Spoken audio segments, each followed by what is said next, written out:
We are kicking off this year's Gasparilla Overload with the one and only Debbie Lundberg. She has been on all of my shows countless times at this point, so I thought it was only right to reach out to her, have her come back, catch everybody up on all of the amazing work she does. Debbie, thank you for stopping by once again. Thanks, Vin. Love to be here. Appreciate it. Of course, it is Gasparilla time, a magical time here in Tampa. Let's catch everybody up on all things Debbie Lundberg. What's the newest and latest in your world?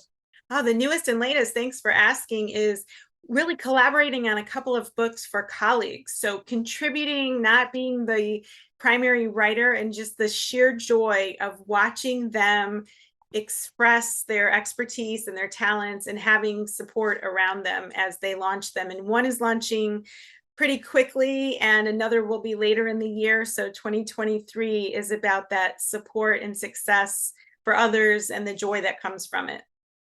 It's interesting you say that. I finally had a similar experience where I was a contributing author on a book. Shout out to Teresa Velarde. She put a book series together, and the first one is on gratitude. So I was able to lend a chapter forward in that book. Be sure to check that out as well. Debbie, let's talk on the business side. What's new since we last had you on here? I'm sure a ton. So what's new since I was last on is, well, new clients, new explorations, and really a lot of honing in on leadership development for individuals and organizations. So it's less new and more nuanced, I would say, because I'm really stayed true to those four offerings: the keynotes and talks, strategy and facilitation, teaming and training, and then consulting and coaching. So what I will say has been different this year is there's been a lot less strategic planning. And not that, well, so I really enjoy it. I feel like with some of the concerns people are having, they may want to be mindful of, you can still plan for your future, even when there are some unknowns, so that you can control the controllables. So that's partly new. Is I'm typically December and January, it's a mix of strategic planning and individual coaching, because I don't do a lot of out-of-state travel due to weather in other parts of the country. And I'll tell you what, it was still a lot of effort with individuals and individual planning, but not a lot on the organizational side. And in speaking with colleagues, they've shared that they found something similar in their practice. So that's a bit new, and I don't know if it's the way to go. This segment is sponsored by Bedrock Business Builders, a small business startup specialist. Start, build, manage. Interesting. So some new trends are happening. She's staying afloat. Debbie is someone I've always admired, her work ethic from starting out as an entrepreneur. She's always staying ahead, always staying latest and greatest. But it is Gasparilla week. Debbie, I would like to now ask you, what is one of your favorite memories from Gasparilla, or what is one of your favorite things about Gasparilla? So Gasparilla is such a wonderful highlight of Tampa, and I love all of Tampa Bay. And this one in particular is about Tampa here. So that's something I love about Gasparilla, because it brings it all together, where it sounds really peculiar to share that we have one of the longest lasting parades in the country. And yet it's really not frivolous. Yes, we have a lot of fun. It brings people in, it gets people out of their homes. It's the gatherings, and there's very little violence or drama around Gasparilla. I mean, the Tampa Police Department does an excellent job interacting. And so, at the risk of it sounding vague, that's what I love about it, is how it highlights Tampa. Now, a really fun memory is, well, there's so many. My mother-in-law called one time, and she and my father-in-law sailed around the world twice. They were gone for 17 years. So she's seen almost everything. And she called and said, I hear about this Gasparilla and I want to come. And so she came, and it was really fun to watch her engage this woman the two of them sailed everywhere, and she just loved it. And we have a great picture of my husband and my mother-in-law with loaded down with what Michael calls the Mr. T starter kit of all of these beads. So that's one of my favorite memories, because she really enjoyed herself. I love how you started that off, where the city unites, and I couldn't agree more. Everyone comes together from different areas of Florida, even will come across. Of course, friends and family of us Northerners come down as well. Debbie, I am certainly excited. I hope it's a little warmer than last year. That was one of my colder ones in my experience.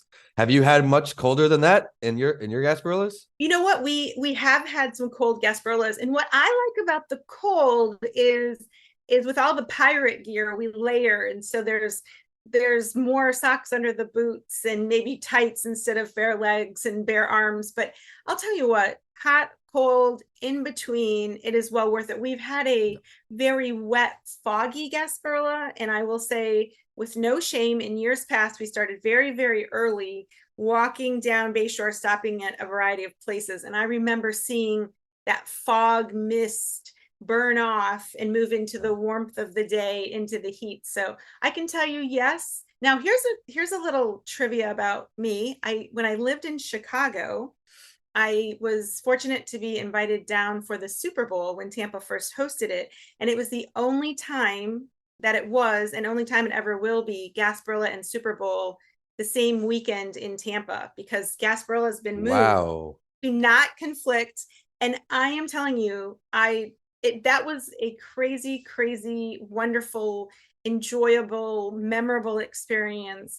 And the city of Tampa is smart to have changed the date, because so many people came in and then they all left. Now we have it spaced out. We have the children's parade, the more adult parade, and I hope I will never forget the experience of Gasparilla and a Super Bowl as a non-resident visiting. I thought it was just fabulous.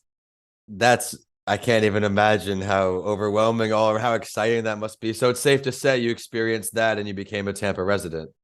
Yes. So another little known fact, I lived in Tampa once before and finished up my MBA and then moved back north, but always loved it here. I visited the Dali Museum, the old Dali Museum, when I was fresh out of undergrad. And I fell in love with Tampa then. Okay. Lived here, loved it, and then moved back. And Michael and I just absolutely have enjoyed making our home here. As a matter of fact, as we're recording this is the 20th anniversary of our first date. It was a blind date in Ybor City. Well, congratulations. Happy anniversary. I think you may have shared that part, but I don't know all the other Debbie facts you just shared. Oh, wow.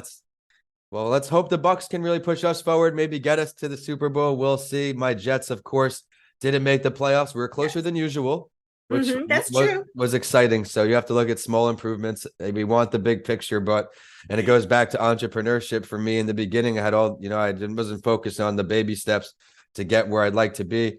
Debbie, I'd like to now ask for all of your contact info. Where can we find more about Debbie online? Hire you for your services? Thank you. So for any of those services, I really do focus on 3 key areas. So you think communication, behaviors, and relationship is one, leading and leadership, because they're different, believe it or not, as a second, and a third is emotional intelligence and kindness. And they have really come together through these 16 years of my practice. So everybody can find me at Debbie Lundberg on most social media. Debbie Lundberg Coach on TikTok, because there's a video every day. I'm not singing or dancing. It's good for you. Every day. Wow. Every work day. So excuse me, you're right. I did say every day. Every work day. And it's a pleasure. So you can also catch our podcast, which you've been on, which we appreciate, the Business of Life Masterclass podcast. And that's a lot of fun for 4 questions for inspiration. So then you're a popular guest on there, and we appreciate it, since we've reached a lot of different countries and different people, and the feedback is wonderful. So I'm very grateful that you were willing to come on our show as well. Be sure to scroll down the episode description. I'm going to have a link to Debbie's show on there. Our episode was a lot of fun. They also do something unique. I'll give you a second, the follow-up on each episode that other shows don't do. Do you want to share a little bit about that? Love to. Thank you. So when Barb Zant, my wonderful co-host, who she deserves all the credit for getting us on all of the outlets, she said, "Do you want to do a podcast?" And I said, "I've thought about it in the past. I just didn't necessarily want to do all the technical side." And she said, "I have the perfect person, and Brianna Connolly does all that for us too." I said, "And I will do it if we can ask 4 questions, the same questions of everyone, if we can do a follow through." And she said, "What is that?" And to your point, Ben, it's not very common. We follow through 5 to 15 days later and share what we did with the advice and counsel and good ideas that our wonderful guests have shared. And so we have consumed some interesting things in the morning. We've done some routines. We've done karaoke. We have taken cold plunges. So when people tell us what they do for their success, we mimic it to learn. And a lot of these things we've kept as our habits. So it is a fun approach. And I appreciate your mentioning it because we like that difference. Of course. I know you both work very, very hard behind the scenes on that show, finding great guests just like me. Trying to find guests like Debbie every week is challenging, but we've done an all right job here on That Entrepreneur Show. I want to thank everyone for consistently tuning into the show. And the show is at That Entrepreneur Show, and I am at Vincent A. Lancey. Be sure to check out YouTube, Vincent A. Lancey, for a video preview of this show today. Debbie, thank you for kicking off another Gasparilla Overload, and I look forward to chatting again soon. Oh my gosh, thank you for including me. Happy Gasparilla, and cheers to continued success, Ben. Thank you.